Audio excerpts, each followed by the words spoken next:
My friends, this story hails from a time long forgotten. In a quiet, secluded village, there lived a man named Moan.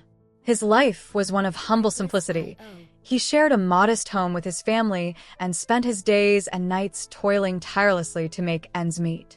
Though Moan possessed little in the way of worldly wealth, his heart was boundless. He lived by a spirit of unwavering kindness, always ready to extend a hand to those in need. Throughout the village, he was revered for his integrity and his gentle nature. Whether he was working the soil or resting by the road, Moan could never turn away from a soul in distress.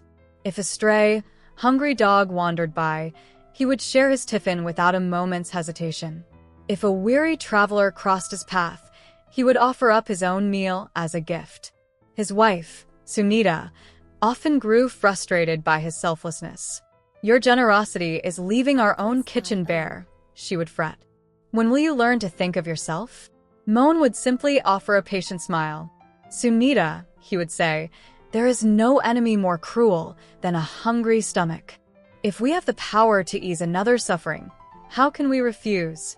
God is watching over us all." One afternoon, as Moan was resting at home, a faint, trembling voice called out from the doorway. It was an old sage, his voice raspy with exhaustion and hunger. Sunita peered through the window and grumbled under her breath. "Another one at the door. I suppose our larder will be empty once again." Ignoring her bitterness, Moan hurried to the door. There stood the sage, haggard and frail, his clothes caked in dust and his brow slick with sweat. "Holy Father, please come in," Moan urged, ushering him to a seat.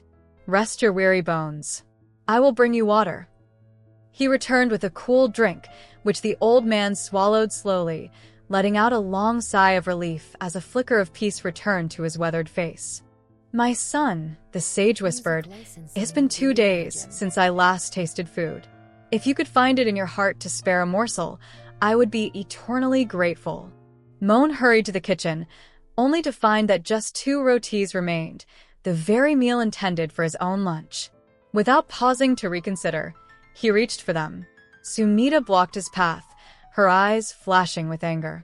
"What are you doing? That is your only meal. If you give these away, you'll go hungry." Let the old man beg at another door.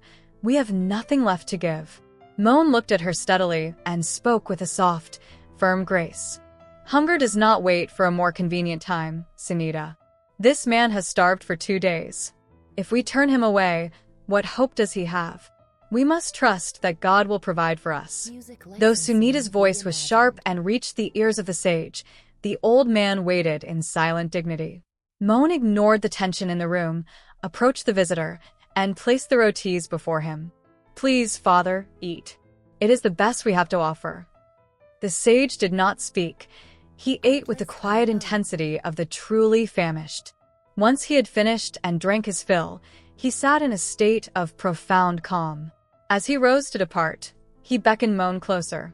From the depths of his tattered bag, he drew out a magnificent, shimmering bowl of solid gold and pressed it into Moan's hands.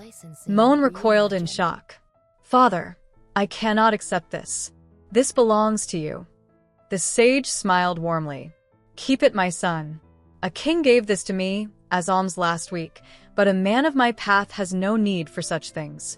I have been searching for a soul worthy of this gift, and today I found you." He placed a hand on Moan's shoulder. "This is the fruit of your spirit. Always remember, karma is the truest dharma. You gave with no thought of reward, and so the universe rewards you.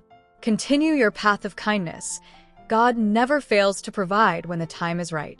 This bowl is but a symbol, a reminder that no good deed goes